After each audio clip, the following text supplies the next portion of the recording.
नमस्कार, मेरा नाम है राजेंद्र। आज हम बात कर रहे हैं उत्तराखंड की उस शख्सियत की जिनकी लेखनी और गीतों ने न सिर्फ उत्तराखंड बल्कि उत्तर प्रदेश की सरकार तक हिला के रख दी थी। एक बार फिर उत्तराखंड में सियासी भूचाल मचा हुआ है। उत्तराखंड सरकार में वित्त मंत्री प्रेमचंद अग्रवाल ने सदन में दिए अपने विवादित बयान के बाद अपना इस्तीफा उत्तराखंड के मुख्यमंत्री पुष्कर सिंह धामी को सौंप दिया है। इस इस्तीफे की बड़ी वजह उसी शख्सियत को माना जा रहा है। पहले दिन में मंत्री प्रेमचंद अग्रवाल पर गीत लिखते हैं और उनका गीत पूरे उत्तराखंड में वायरल हो जाता है। अगले ही दिन सरकार घुटनों के बल आकर मंत्री प्रेमचंद अग्रवाल का इस्तीफा ले लेती है। अब तक तो आप समझ ही गए होंगे कि हम किस शख्सियत की बात कर रहे हैं। जी हां, हम बात कर रहे हैं उत्तराखंड के गणरत्न श्री नरेंद्र सिंह नेगी जी की।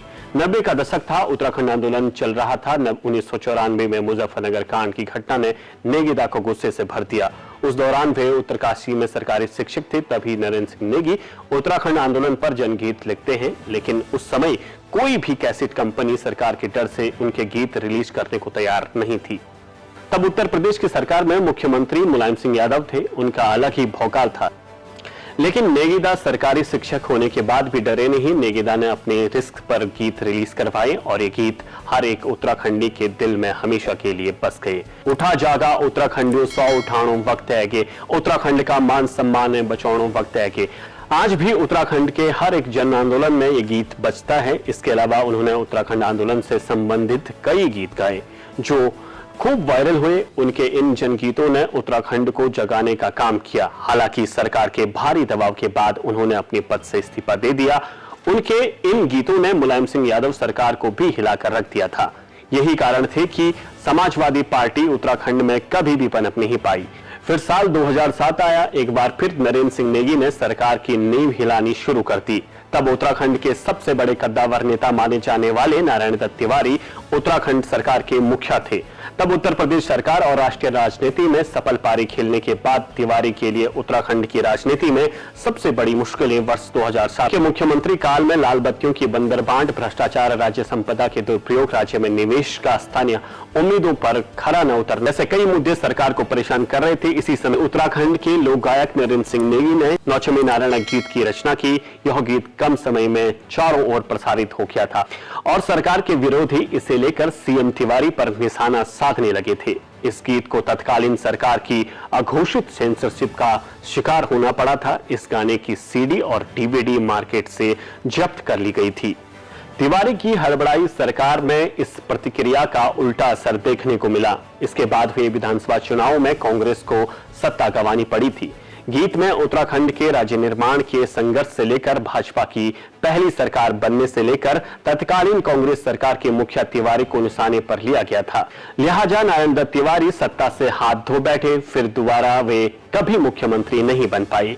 फिर साल 2010 में हरिद्वार में कुंभ हुआ। इस दौरान उत्तराखंड में भाजपा की सरकार थी। उत्तराखंड सरकार में मुख्यमंत्री रमेश पोखरियाल निशंक थे। उन पर हरिद्वार कुंभ में भ्रष्टाचार के आरोप लगे। फिर नरेंद्र सिंह नेगी का एक और गीत उत्तराखंड में गूंजने लगा। रिश्वत को मीट भात कन के पचैल्यो रे, बसकर भाई ना सपोर्ट अब कति का खैल्यो रे। इस गीत ने रमेश पोखरियाल निशंक की सरकार के भी पसीने छुड़ा दिए थे। भाजपा ने तब अपने दिग्गज नेता बीसी खनोड़ी को हटाकर उत्तराखंड की कमान रमेश पोखरियाल निशंक को सौंपी थी। इसके बाद 2010 में महाकुंभ था। इस कुंभ में निशंक सरकार पर कई भ्रष्टाचार के आरोप लगे। इसके बाद पार्टी हाईकमान ने निशंक सरकार को बदलकर फिर से बीसी खनोड़ी को उत्तराखंड का सीएम बनाया। ये गढ़वाली गीत आज भी नरेंद्र सिंह नेगी की रचना शैली की याद दिलाते हैं। नेगीदा के गीतों ने उत्तराखंड की राजनीति के धुरंधरों को सत्ता छोड़ने पर विवश कर दिया था, जिसके बाद नरेंद्र सिंह नेगी के गानों के प्रभाव से तत्कालीन कांग्रेस और भाजपा ने अपने अपने मुख्यमंत्रियों को बदलना ही मुनासिब समझा। दो मुख्यमंत्रियों की कार्यशैली पर आधारित गानों का जनता पर ऐसा प्रभाव पड़ा कि ये दोनों दिग्गज फिर कभी सीएम नहीं बन पाई। इसके अलावा भी वे समय समय पर अपने गीतों के माध्यम से सरकार को चेताते रहे। हाल ही में उत्तराखंड में हुई बैकडोर भर्ती घोटाले में भी उनका जनगीत आया जो काफी पसंद किया गया। हम तो प्रजा का प्रजा ही रह गया लोकतंत्र मां, तुम जन सेवक राजा हो गया लोकतंत्र मां। और अब होली मिलन कार्यक्रम में लोक गायक नेगीदा ने एक गीत और गाया मत मारो प्रेम लाला पिचकारी, तेरी पिचकारी में भरी छन गाली। इस गीत का ऐसा असर हुआ कि पूरे उत्तराखंड में ये गीत वायरल हो गया।